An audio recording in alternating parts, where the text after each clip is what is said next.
Hello, and welcome to the Sensibly Speaking podcast. This is Chris Shelton, the critical thinker at large. And this is Ruth McLeod, the Southern Atheist. And we are coming at you for our 10th episode now. This is our... Decasode. Yes, Decisode. Decathlon-sode. We've literally been practicing this for 2 minutes. Who knows? We're all over this. So, 10th episode. Wow. And this has been a crazy week for me. I've been prepping like crazy for the last couple of days because this weekend it is Skeptics of Oz 2015 at the University of Wichita. Now, this podcast will go out Saturday, which is the day of the conference. But, if you're hearing this at the last second and you happen to be in Wichita, Kansas, or thereabouts, you can come out and check out the Skeptics of Oz conference. It's the Wichita Coalition of Reason, which is the Air Capital Skeptics, the Wichita Atheists, and the WSU Atheists and Agnostics. Together, that is the Wichita Coalition of Reason. And this is the third Skeptics of Oz conference that they're putting together on October 17th. And this is a free conference that we held in Wichita, Kansas, at the Wichita State University's CAC Theater. And there's going to be a number of speakers there about science, skepticism, and atheism, including yours truly. I'll be speaking about Scientology and how people, I think the title of my presentation is How Smart People Get Convinced to Do Stupid Things, or something similar to that. And something you have a lot of experience with, huh? Well, yeah, maybe how dumb people get convinced to do dumb things is more my speed. But there'll be also an after-conference get-together in Old Town afterwards, which is really the reason I'm going. Yeah, and I do have to go ahead and apologize to you. I was going to go there and support you. Something else came up for me, so I will not be able to go there, but... Yeah, a little bummer on that one. I was looking forward to you guys coming. Yeah. Well, you'll have some friends out there anyway, so... I will. Looking forward. So this has been a crazy week prepping for this, because not only did I have to put my presentation together, I'll be up on stage for about an hour. So I have a whole little thing I put together for just this conference. Do you know if they'll be filming that? I will be filming it good. They won't be. I'll be taking my camera with me. Good. Yeah, I definitely want this on my channel. Yep, sure do. Yep. Especially because this is new content, and some of it is subject matter that I've addressed in my Q&A episodes, but I've not formally written it all down and done a whole presentation on it. So putting that together this week has been interesting, actually, because I just started doing that today. So yesterday I was... I think your next presentation should be, I don't know, procrastination? Yeah, something like that. How to procrastinate successfully. I was also doing the little PSAs. I started a series of public service announcements on critical thinking. Mm-hmm. The first one came out this week. Yeah. Very happy about that. That'll be featured on The Road to Reason, which is a Washington atheism skepticism show. That Washington, D.C., Virginia area, and that'll come out this weekend. Aren't they on Atheist TV on Roku? I believe so, yes. Yeah. I believe they are. Neat. Maybe you'll be up on there. Yeah. That'd be fun. Yeah, and then it'll be part of the show. If they ever update it. Yeah, well, and I hope that these PSAs are used more broadly. It's perfectly fine with me that this PSA get out there on any channel or area or blog that is looking for skeptical or critical thinking messaging. Yeah, definitely. And I'll have a series right now. I've got 5 of these drafted out, and this is just the first one.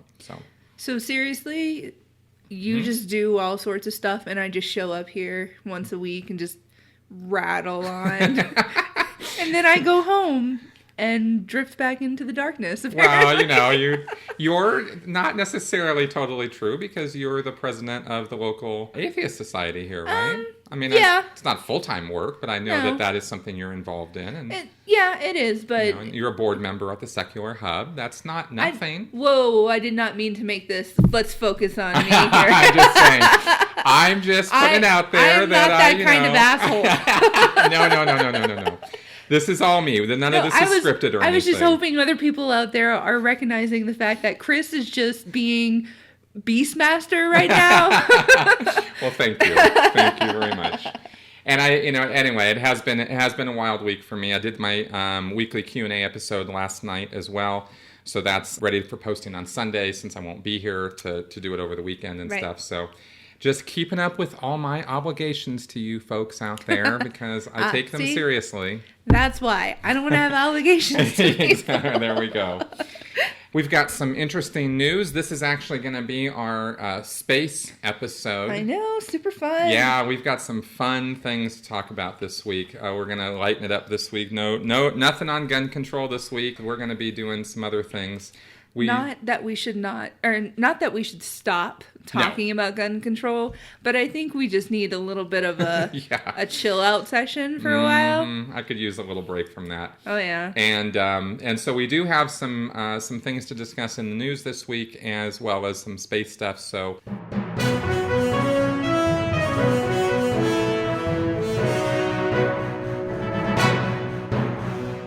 Our first story is actually from a new blog posting by a man I respect quite a bit, actually, based on what I've read of his work. I believe his name is David Niose. I think that's how you say his name. It's Niose.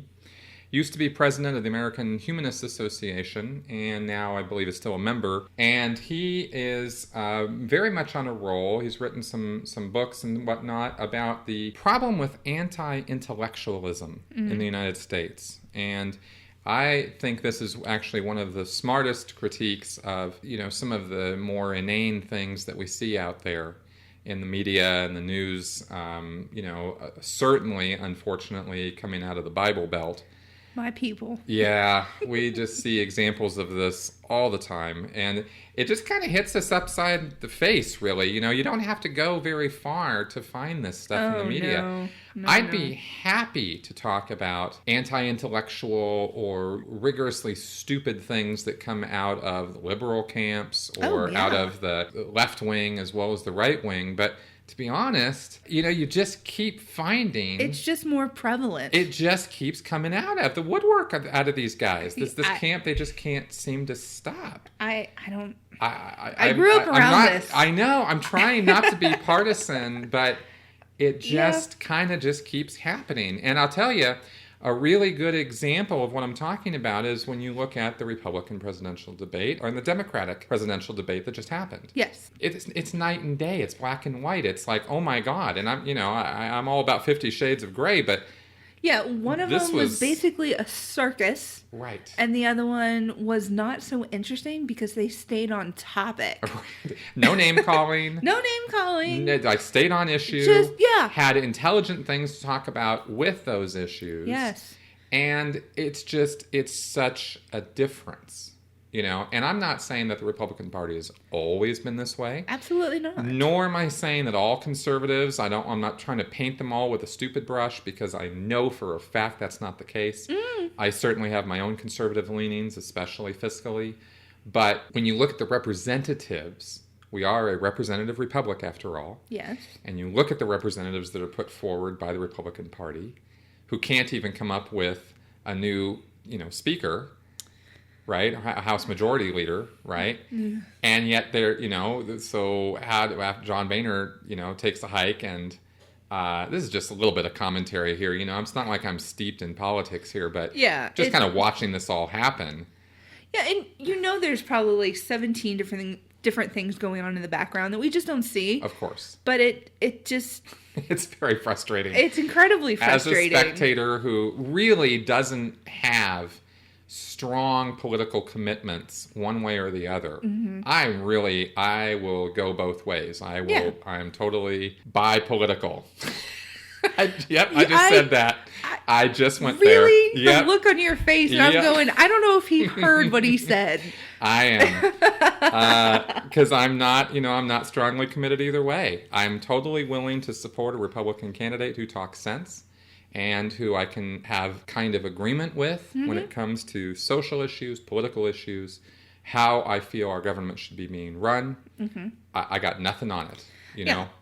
And yet, I find myself moving toward the Democratic platform because I listen to things Bernie says, and I just go, Even some You of my know? very conservative family members down in Louisiana, down in Florida, support Bernie. So it's anybody can sit here and look at the facts and go, I'm going to go with this person because I agree with them more. And you can say that either way. I happen to be registered as a Democrat, but I'm not going to immediately dismiss somebody just because they say, oh, well, I'm a Republican. Me too. Even Ben Carson, part of me was excited to have someone who didn't come from a business background. I'm thinking medical background, maybe he understands some science. Apparently, oh, what a silly woman you are. I know, that was incredibly naive of me. It was. Unfortunately, you're not the only one in that boat, but as we've talked about before, just because you got MD after your name does not mean you were scientifically literate.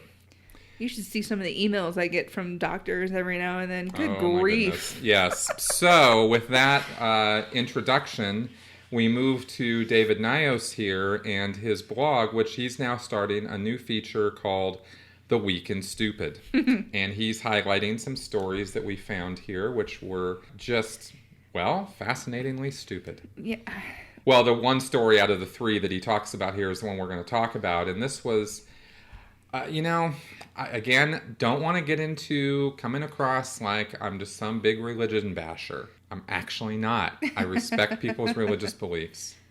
But there's a time and a place for religious beliefs. There's a time and a place for having a religious forum and having religious talk. Those times and places are in a church, for example, or in the privacy of one's own home. Mm-hmm.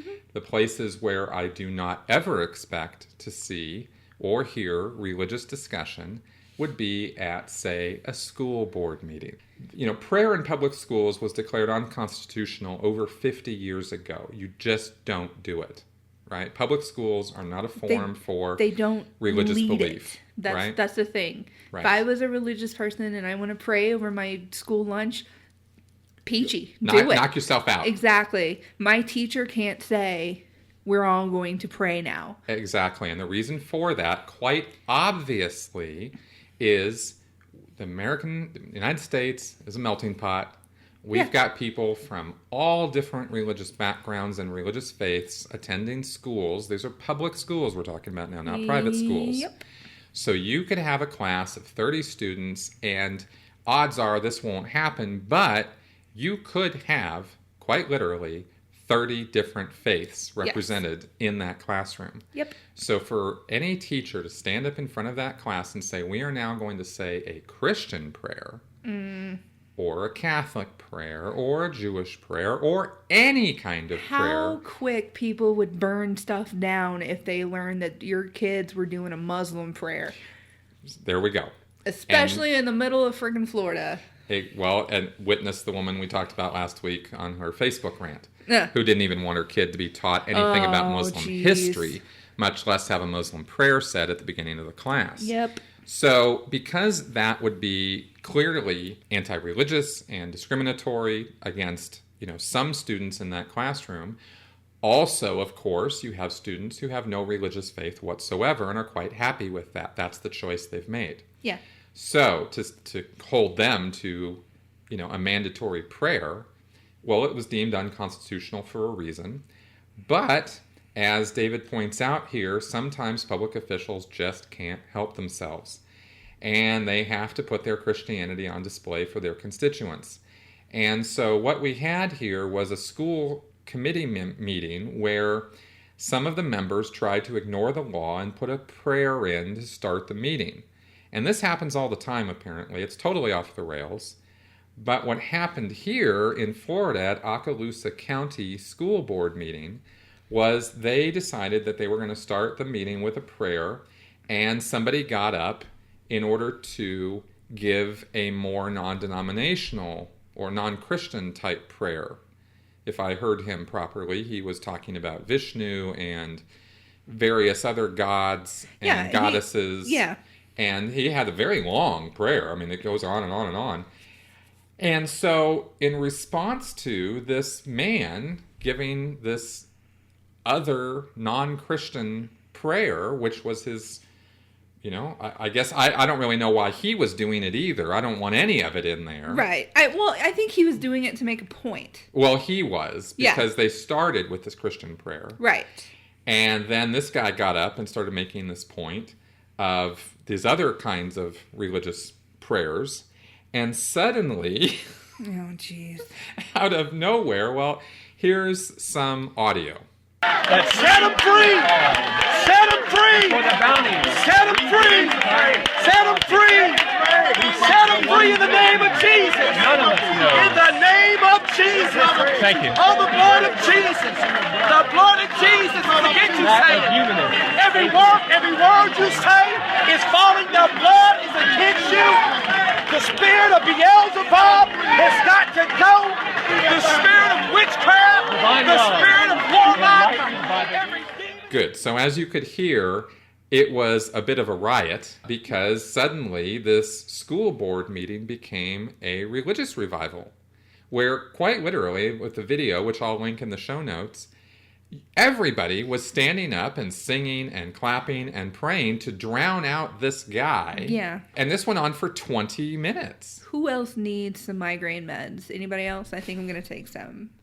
I simply am speechless that any public official, and I refer to school board members as public officials. Yeah. I don't know what else to call them. What else? Would countenance this. What else were they going to be trying to do at this school board meeting? Were they actually trying to figure out an issue? Because I don't know what just happened here, but you could not write a Saturday Night Live skit that would be more satire than what happened in this video. I don't know what the meaning of this board meeting was supposed to be. Does anybody in that room know what it was supposed to be? Well, clearly whatever purpose these people were getting together for was lost in the religious fervor of the moment. I don't think any of it was appropriate for this particular school board meeting. But I understand what the guy was doing. I don't think that religion belongs in any government function because this will ultimately happen. This is not a productive use of any public official's time or any parent's time or any taxpayer's time. This is a waste of time because all you're doing is just creating a circus. And what if they had a real issue that these people needed to talk about? That an issue that needed to be addressed? Like David says here in his article, after watching how this school board conducts business, one has to feel sorry for the kids at Okaloosa County. Our next story is out of Concord, and this is an interesting one. This is actually an editorial that was posted in the Elkhart Truth. Concord taxpayers shouldn't have to pay for legal fight. And basically what we have here is a situation where the Concord Community Schools patrons feel like a beloved part of their Christmas tradition is under attack. The Freedom from Religion Foundation and the American Civil Liberties Union filed a federal lawsuit last week against the school system because of the live nativity scene that has been part of its annual Christmas spectacular for decades. So this is some sort of school tradition. Yeah. And they put on this show, and they have students perform live the various parts of the nativity. So I see there's a picture here with, Joseph and Mary and the little baby and people standing around in robes and whatnot. And this is part of Concord High School's activities. Mm-hmm. And of course, you can see right away the problem with this, because in any group of people who don't believe in Christianity, this would mean not necessarily, you don't have to use the word offensive, but it's certainly inappropriate for their beliefs. Right. And it has students participating in this. Now, the superintendent says that the nativity is not illegal and that students can opt out of the practice or performance of it. They don't have to be part of it. Fine. But again, Christmas and Christianity and the various things that go with that and all the trappings that go with that are distinctly Christian religion, right? I'm going to point you out on all the whole pagan issues right now, right? Oh, well, I wasn't going to go there, but we're not going to get into how Christians ripped off the pagan. Yeah, I just wanted to make sure we made that quick little point. Yeah. Okay. Good. All right. Point made. Moving right along. The nativity scene is very Christian. So and that's really my point, is that here we have a school, again, public school, promoting a religious themed event that maybe not necessarily all of the students at that school would hold those religious beliefs, nor should they. Now, here's the thing that this editorial is about. Taxpayers shouldn't pay for the legal defense, and those who don't support the nativity shouldn't be pilloried or bullied for their beliefs. The majority of parents, students, and even taxpayers may be in favor of the nativity and may be fine with the school system paying to fight the lawsuit. But what about the taxpayers who don't favor it? There isn't a referendum for this, as there was in 2014, to keep the buses running and the teachers paid. Taxpayers are getting higher bills because of that vote, but let's make sure the school system isn't racking up large legal bills for this fight. So we have a group of people here at the school who are rallying and making t-shirts and whatnot to support the nativity. And we have this lawsuit being filed at a federal level by the Freedom from Religious Foundation and ACLU that says that this nativity scene shouldn't exist. So the point of the editorial here is quite interesting, and it's saying that the people who, the school is going to have to defend this issue against this federal lawsuit. So the editorial is saying, look, if you're one of the people who doesn't want this in the school, then your money you shouldn't have to pay tax dollars to have it defended. Right. It's a good point, but the thing that got me, in fact, I couldn't agree with the point more. Yet how do you administer something like that? How do you find out who is and who isn't in support of this without then having a situation open up where those who don't want it, who may be in the minority, we really don't know, don't end up, if you get a list together of those people's names and you start posting that information, you open up those people to being bullied and harassed and various other things by the majority of people who we're assuming the majority of people who want this nativity scene there.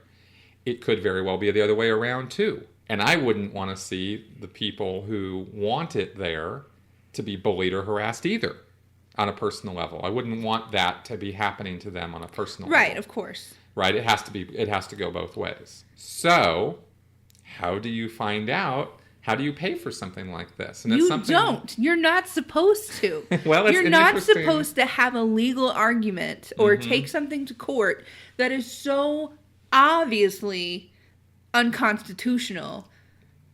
That's how you solve this problem. You keep churches out of public stuff. That's how you solve this problem. I don't understand why this concept is not more obvious to people. You're arguing about, we're going to fight in the courts and spend all this money. No. We have children who don't have school supplies. Worry about that issue. You worry about why people are getting shot in schools. You don't worry about whether or not you can have a nativity scene. That's not something that we need to care about. That could be left for your church. You have a nativity scene on your mantle. Don't lie. You've got one. If you're a Christian household, you have one. I grew up with one. All of my Christian friends have grown up with one. My parents have one. My grandparents have one. My freaking sister has one. So it's all over the place. You're not going to miss out on a nativity scene from the elementary school down the street. I completely agree with you. The school board, or whoever is making the legal decisions for the school, apparently is not going to just roll over on this. And so the editorial from the Elkhart Truth is saying, correctly, yes, hey guys, who's paying for this? Yeah. Right?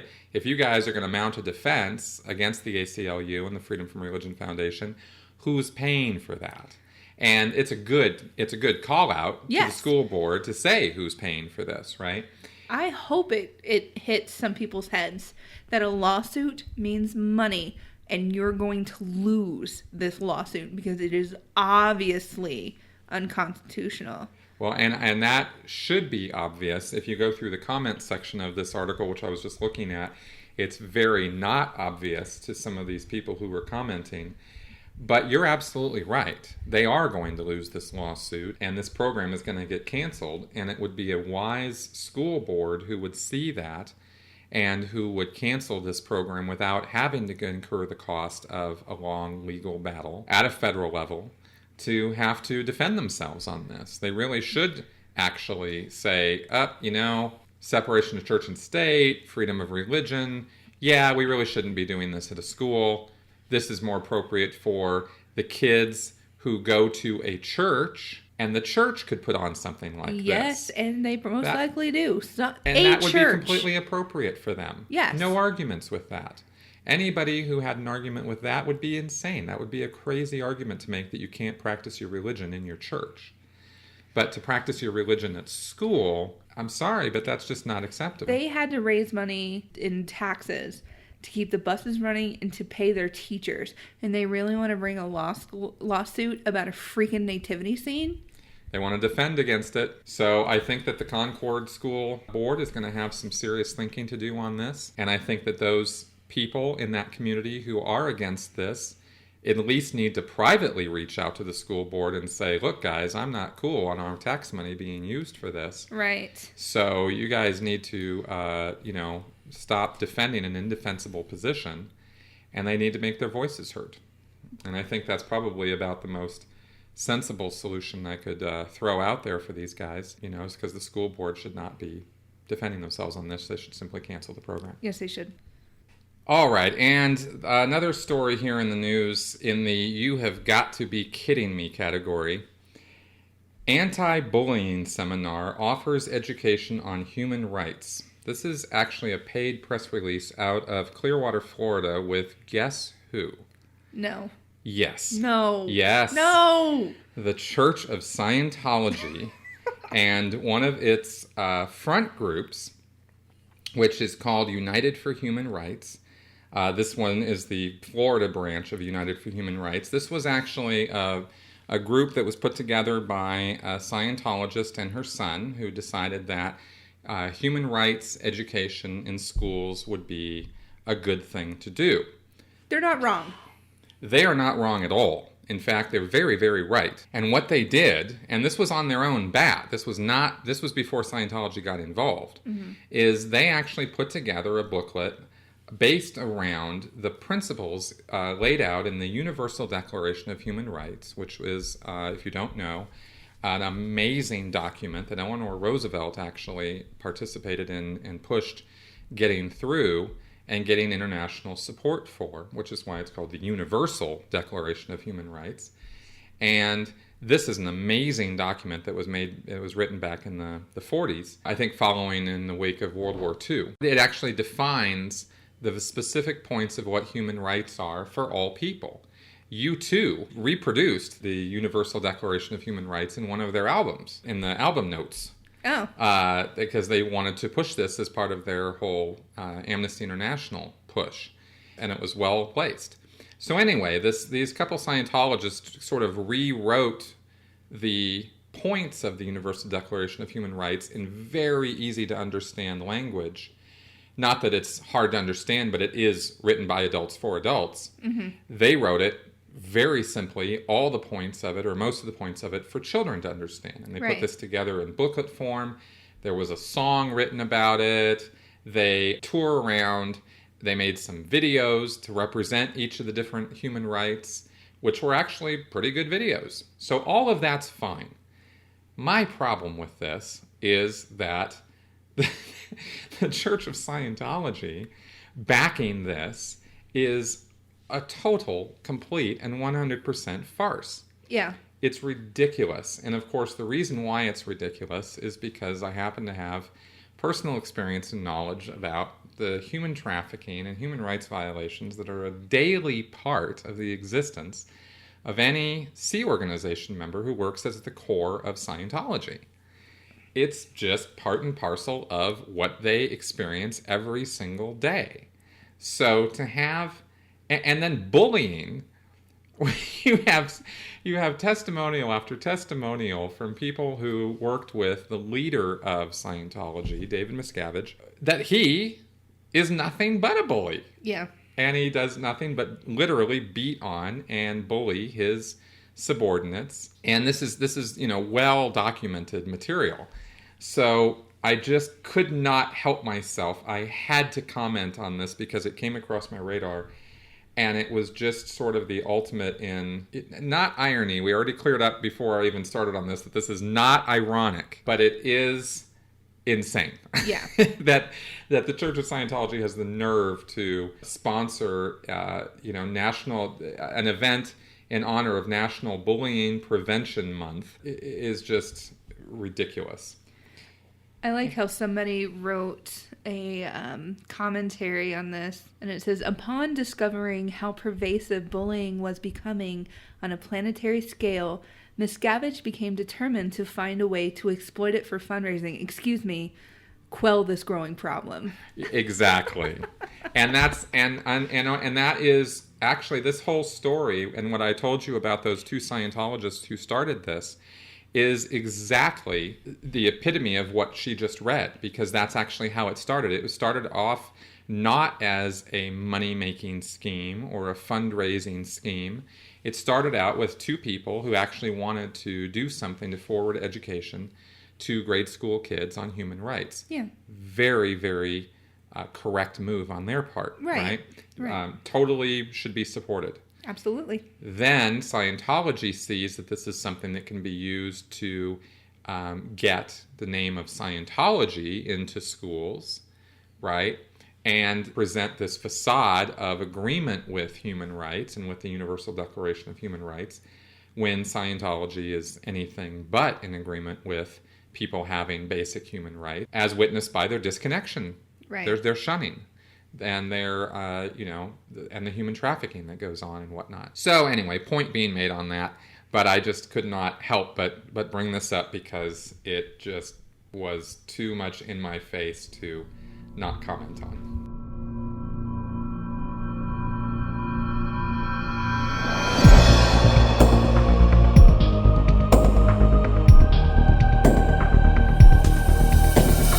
You are listening to the Sensibly Speaking podcast. Isn't it about time someone made some sense around here? We are now going into our sensible space talk. Woo-woo. We have some great stories this week having to do with space. And first off is actually a bit of speculation because it's not determined yet for sure if this is going to be a go. But until I saw this story, I didn't even know that this was happening. The story comes out of Business Insider Australia, and apparently the show Cosmos, A Space-Time Odyssey, which was hosted by Neil deGrasse Tyson last year. Sorry, I just made so many girly noises. I'm so excited. It is the most awesome show ever. A very, very amazing series of episodes that taught me a lot. Oh, yeah. No. I'm talking about Neil. Sorry. Oh, no, yes, I'm all about Neil right now. Of course. And I'm all about Cosmos. My significant other knows that if I had a chance with Neil, I'd slip him some money, like on the side, my SO. I'd give him some money, but I'm going off with Neil. No, he knows this. I see. This has already been established between the two of us. Well, okay, Neil deGrasse Tyson, the sex god. So you make that into a joke? I am not kidding. All right, so getting back to the actual story here, Cosmos, the Space-Time Odyssey, ran for a season last year on Fox, and it was then picked up by National Geographic Channel, and was apparently the most popular show National Geographic ever ran. And so they're looking at doing a second season. I'm so excited. Oh, me too. Over the moon excited. Yes. This is... It was such a great show, and like you said, it taught everybody a lot. We were airing it nightly at the Hub when it came on, and the very first episode, we probably had 80 people in that room watching it. It was fantastic. Wow. And, I have this series. It's up on Netflix now. If you have not watched all of them, do it. It's great production value.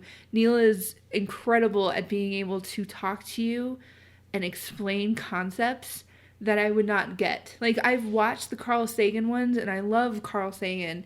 Some of the concepts were a little bit over my head, just the way that he explained it. But Neil is able to put it into verbiage that just makes sense. And I thoroughly enjoyed the entire series.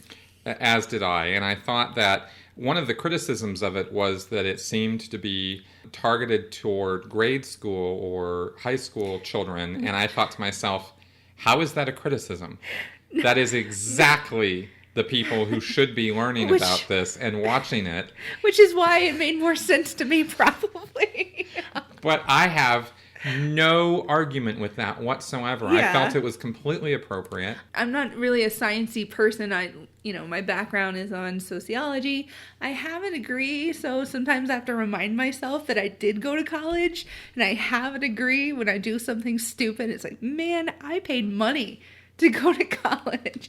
But I completely agree with you. The people who need to watch this, the ones who are really need to sit down and pay attention, they need it told to them in a lesser... Yeah, it has to be an easy to consume, easy to understand sort of format. I thought that was one of the most brilliant aspects of the show, is that it was made in such a way that anybody could watch it and learn some really incredible things. For example, I think the second to last show in the season completely explains climate change. Oh, yeah. And I mean explains it in such a way that anybody could get it. Absolutely. And it was so thorough. It was such a complete understanding of it that I had after I watched that show, that I now have zero question about what climate change is all about, the historical context of it, and how man has contributed to and exacerbated the problem. Right. It's all in 1 hour of this show. Yeah. Right?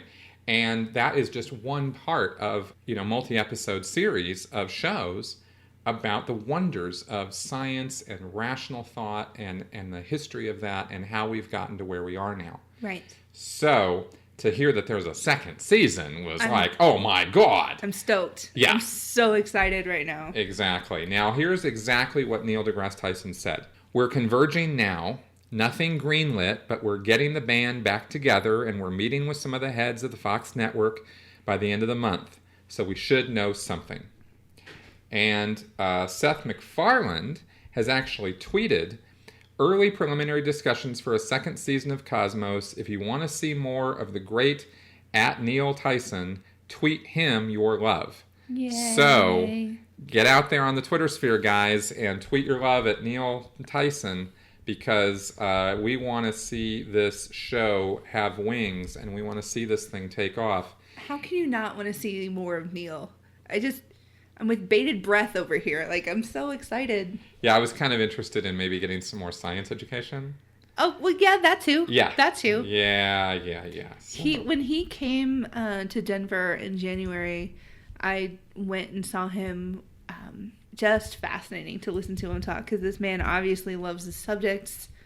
He knows his stuff, and he knows how to give a conversation or give a presentation on it. He knows how to get you interested, and maybe that's why I like him so much, because I could listen to him all day. It's fantastic. I agree. I definitely enjoy listening to him, and I've learned a lot from him. Yes. Our next story concerns something that is all over the news today. I saw the first bit of this coming on my feed this morning. Sort of actually looked at it and went, yeah, okay. But then more and more and more media were picking up on this until I'm looking right now at the Washington Post. The strange star that has serious scientists talking about an alien megastructure. Now, the reason I'm bringing this up is really commentary on how pure conjecture can take us in the most crazy, wild directions in media. Yeah. And I really, really wish that people would just learn to chill on some of this stuff. Do you think the History Channel aliens guys, it's just... Oh my God. He's losing it right now? I am sure. I haven't checked his Twitter feed, but I'm pretty sure that he's holding a lot of watermelons right now. So much hair gel is happening. Yeah, I'm pretty sure that the way he, holds his hands and his hair is probably standing on end right now. If someone can see us right now, we're both having our hands invisible out. Watermelons. I just had my hands in my hair making it go up. Yeah.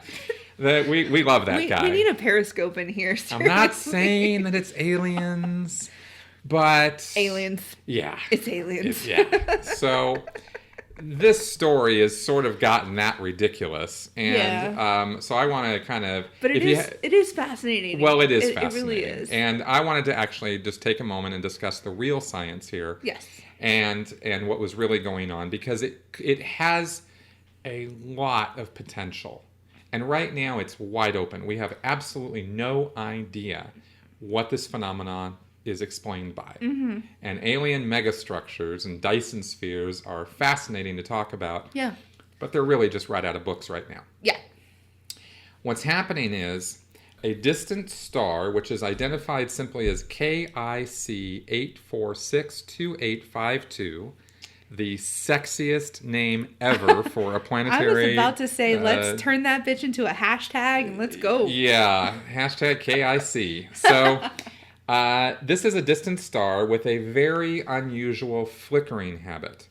Something was making the star dim drastically every few years, and scientists studying this, astronomer Tabitha Boyajian, could not figure out what this was about. So she wrote up a paper on possible explanations for the bizarre behavior, and this was published recently at the Royal Astronomical Society.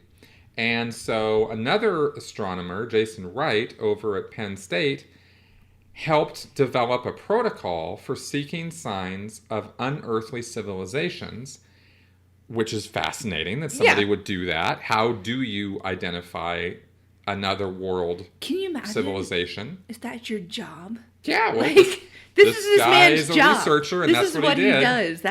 That's right. I want to have a conversation with this man. Yes, so she sent this data over to him.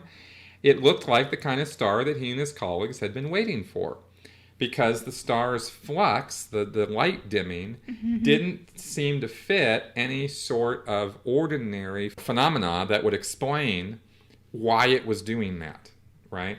And so maybe an extraordinary explanation was in order.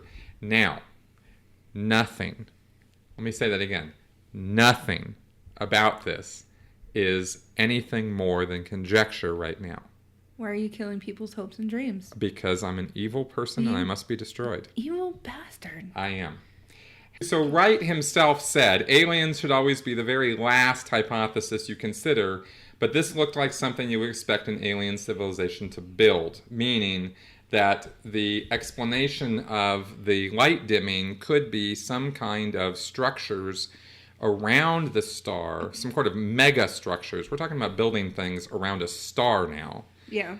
That could, theoretically, an idea that people have had for a very long time in the science fiction world, is a swarm of solar panels that you would build around a star in order to collect energy from it. Perfectly brilliant idea, and fascinating to figure out and how to execute something like that. And so their idea here is maybe, very, very remotely, they might have the idea that they could be looking at something like that. Again, it's conjecture. No, I'm going with giant aliens.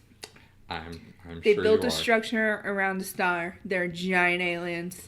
Well, got my hands out right now. Yeah. Watermelons, folks. Watermelons.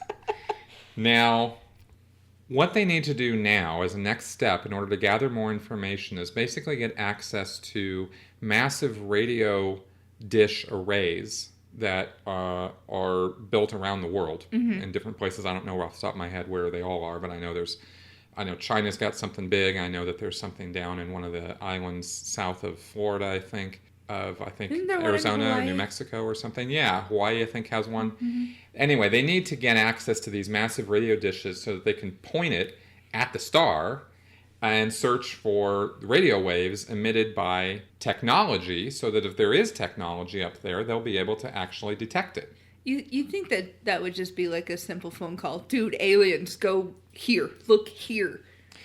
You would think that might be the case. And this is actually something I'll probably be keeping my finger on the pulse of, because I do find it fascinating. Oh, yeah. But it's certainly not anything to be jumping to any conclusions about quite yet. Dream killer. Totally. And now jumping from the improbable to the insane, we are now going into we're going to take a ride in the clown car now, folks. Geez. Raygun Rogue, a few days ago, left a comment on our channel saying, Chris, in all seriousness, apply your critical thinking skills to the flat earth movement. Yes, we've all laughed at this thought at first. Go ahead, prove it wrong. I joke not. Dude, you're joking though, right? You would think that something like this, I thought about this for a couple days, actually. I saw this and I went, really, dude? Yeah. And, the flat earth movement and the idea that we're on a flat earth, some big disc in space or something, is so beyond the beyond of reasonable thought that I have never even bothered to look into it. Yeah. Why would I? It would be like trying to prove to me that a ball is a cube or something. Yeah. Like how it's obviously not that way. Right. It's so obviously not that way that the idea of it being flat is so ludicrous as to violate almost every idea of reality that we have. And I think I'm going to attempt to figure out why this is happening. You and I both grew up near beaches, yeah? Yeah, I grew up in California. I grew up in Florida. We have seen the horizon. Very clearly, over and over again, year after year. We live in the mountains. Mm-hmm. We've gone up to Pikes Peak. Yes. You can see the curvature. Yes. It is visible. You can see it. Are these people literally in the middle of Nebraska or something? And that's all they can see? Wonders if they ever come out of their basement. I serious. But, okay. Challenge accepted. Here we go. One of the main reasons why this claim is made that the earth is flat, apparently, in looking into this, is because it looks flat. If you stand out in the middle of a plain and you look out, it looks flat.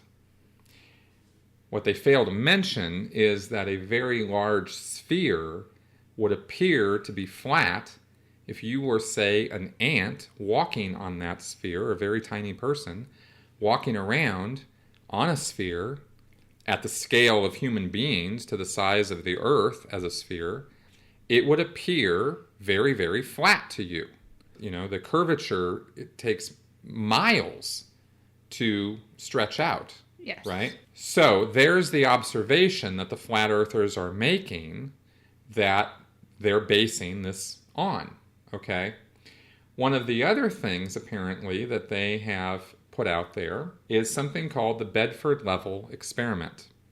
And this was an interesting experiment. Apparently, what happened was some guys went out with 3 buoys, like flotation devices, and they put these long vertical sticks in them, and they put them in a river.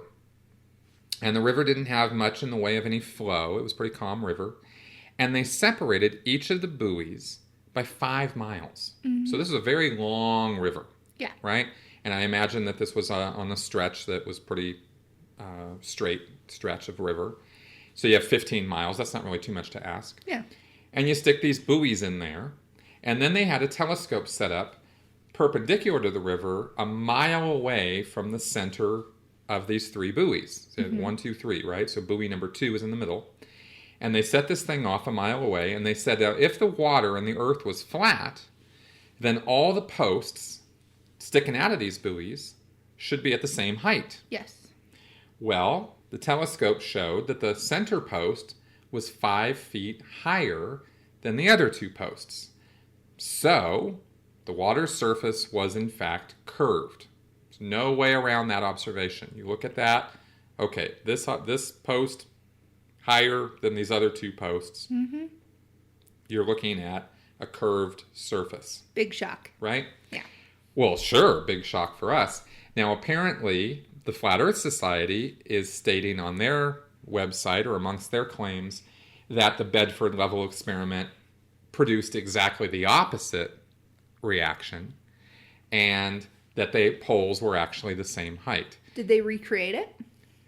I did not say that they recreated it. It simply said that their interpretation of or statement of the results of the Bedford level experiment were that the posts were all the same height. And apparently they are lying about that. Oh, okay. Okay. Now, just stick with me here, folks, because we got plenty more. Okay.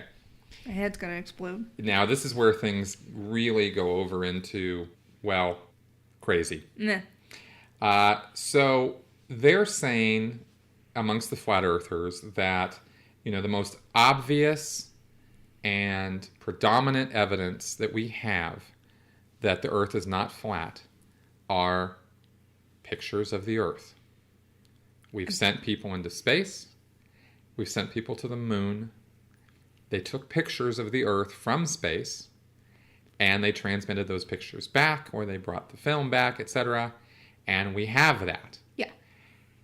So, how do you refute that evidence? I would like a flat earther to please send me an email, ruth@sensiblyspeaking.com, and explain to me who is lying to us and for what purpose. Why make that a lie? I don't understand why I need to be tricked into thinking the world is round. What does that do? My head's going to explode. Well, yes, because apparently, and Ruth is asking for that, because apparently the flat earthers are a little silent when it comes to explaining why it would be that all of that film and all of those pictures are just a construct, a hoax, created with special effects by NASA and our government, or in the world governments, because of course the United States is not the only country that has sent people into space. Of course, we all know Russia did it first. China has sent people up. We are not alone in this. So this is not just a United States conspiracy, but apparently a world conspiracy amongst the world consortium to lie to the American public by faking all of that evidence. And in fact, the entire space program, from its very inception, has been a hoax. What do they get out of it? Why is it a hoax? What are they trying to control us by circles? I don't understand. Well, what is happening? In our tireless effort to uncover the truth about the Flat Earth Society, Ruth and I suffered through more than a little bit of YouTube footage by some flat earthers, and had to listen to and basically be assaulted by some of the most irrational, illogical conspiracy theories I've ever heard. That dude rambled for a full hour. Yeah, longer than an hour. And it was very difficult to listen to that. You can laugh at it for a short time and say, wow, you're just completely insane. And after a while, you are seriously concerned about the well-being of this person. Yes, and their mental health, yes.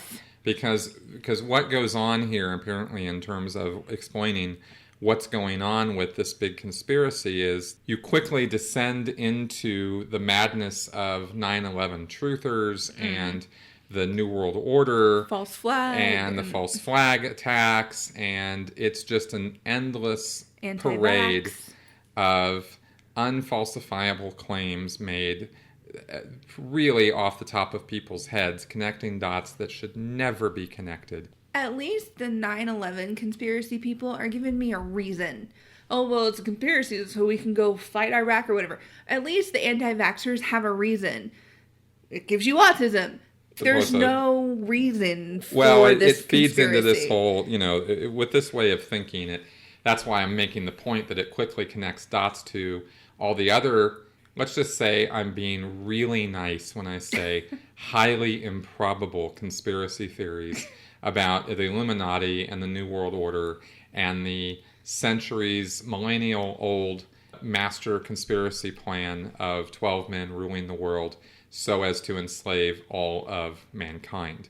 What? This just goes on and on. here is the idea as to why it is that all of us are standing on this flat surface and not being pushed over the edge or flying off of it. And the reason why, according to the flat earthers, is that gravity does not actually exist. What? There is no gravity. What? There's no gravity. Instead, the disk, called Earth, is hurtling through space at an ever-accelerating speed, which is their interpretation of relativity, special theory of relativity by Einstein, about acceleration and how something can accelerate infinitely. So their idea is that we are being pushed against the surface of the Earth by the forward motion of the disk of Earth hurtling through space, and that force is what holds us on the planet, not gravity, because there is no gravity. Gravity was just a bad movie with Sandra Bullock. It's not a real... No, you shut up. That was a thrill ride from beginning to end. No, I loved it too, but I'm saying they would say it's a bad movie with Sandra Bullock, not an actual astrophysics principle. So, wait, we're just going straight up? That's what they think. Straight up. Their whole model of the solar system, the universe, and everything else is completely not what we've all been raised with and seen in photos by the Hubble telescope. All of that is just bunk. And we're just hurtling through space on a flat disk, and the force of the acceleration is what holds us in place. What is keeping the water on the disk if we're going up? It's flat. It's flat. But it's flat. The water goes all the way to the edge. Yeah, it's flat. That doesn't make sense, Chris. It's flat. You can't just say it's flat. I can. It's no. Flat. What is pushing us up? The idea. Where are we going? I believe. Well, we're going through this infinite space, of course. What? I think the idea is that it's kind of like I think they would answer that in terms of maybe a bathtub, where all the water is contained by the land masses on the disk of Earth. What? There's this flat disk. And so we have mountains and whatnot that hold all the water in. But what about the edges? Yeah, the edges, there are no edges. That's that whole model. What? Yeah, the Earth being like this disk that has edges and a horizon. Yeah, just skip all that. You'd have to lay out a whole different planetary model that doesn't have edges. What? No edges. Yeah, there's no edges. What? Right? What do they think they're seeing when they are at high altitudes and you can see the curvature of the Earth? What do they think they're seeing? Probably some sort of optical illusion. What? The funny thing about people who are not scientifically literate and who have confirmation bias running 24/7 in such an insane way is they don't see. And that's the thing, and I'm not trying to put myself down here. I don't have a science background. My science... I literally go through high school and a couple of geography classes that I had in college. That's literally what I've got as far as studying the planet and the Earth. And this blows my mind that people don't understand this. This is literally 10 minutes on Google and you can go, oh, that's how that works. You can watch Neil deGrasse Tyson and go, absolutely, makes perfect sense. So I don't see how a rational person can look at this evidence and go, nope, it's just somebody's lying to you. Well, the reason that I actually wanted to take this up, and maybe I should have made this clear earlier for those of you out there who have suffered through listening to all of this, is because I thought it would be worthwhile to take something wholly irrational, wholly insane, and point to the myriad of things that you have to make up out of whole cloth in order to support such an irrational conclusion.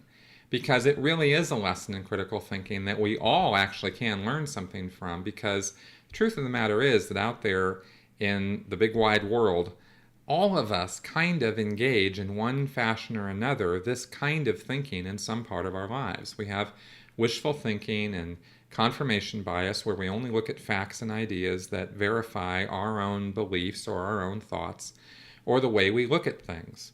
And that's, the lessons of critical thinking and logic and reason are that you have to be open to looking at other ideas outside of your comfort zone or other ideas that may challenge some of your worldviews. And you have to always be willing to look at those things.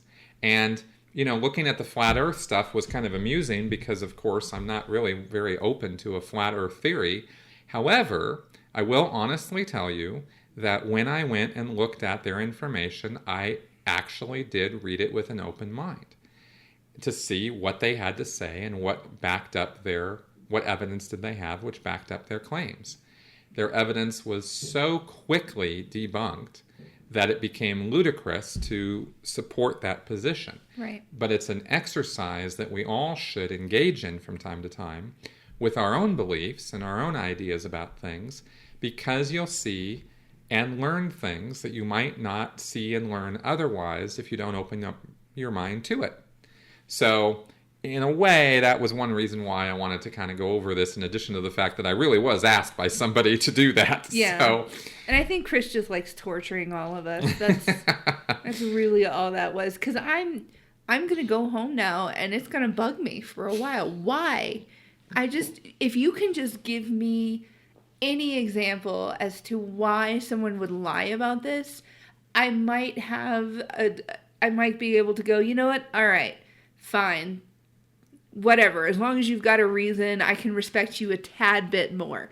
I have no respect for this. There's no reason to it. There's literally, this to me is someone refusing to really look at the evidence and really try to understand the science. This is somebody who just wants to rabble about something. Well, we're dealing with we're actually, when we're dealing with flat earthers, we're actually talking about a level of delusory thought that is so far beyond the norm that you're probably talking about a form of insanity is probably what's going on here. And I know that's a fairly extreme statement, but I'm making it because I actually think that that's true. Well, you've got to think that there's somebody out there who has a little bit of intelligence about them. Just something in this argument clicked with them, and I would really love to know what clicked. Fair enough. Well, let's hear from you if you're out there. Otherwise, we're going to be wrapping up our show now. Yeah, I don't know if I can have any more rational discussions right now. I'm not sure if I did this entire recording. No, this was kind of a fun episode. Other than than some of the nonsense we just kind of went through with the flat Earth stuff, I actually had a lot of fun with the show, and I am very much looking forward to the Skeptics of Oz conference this weekend. Yeah. And I'm very much looking forward to our next episode next week and some of the fun and games we're going to get up to in our 11th show, which will remain a mystery until next week. But even to us. Yeah. You can cut that part out. Yeah. But we are now going to leave you with our favorite local band, Pale Blue. Woo! Our good buddies. And cannot get enough. That's right. And we will see you next week. Thanks, guys.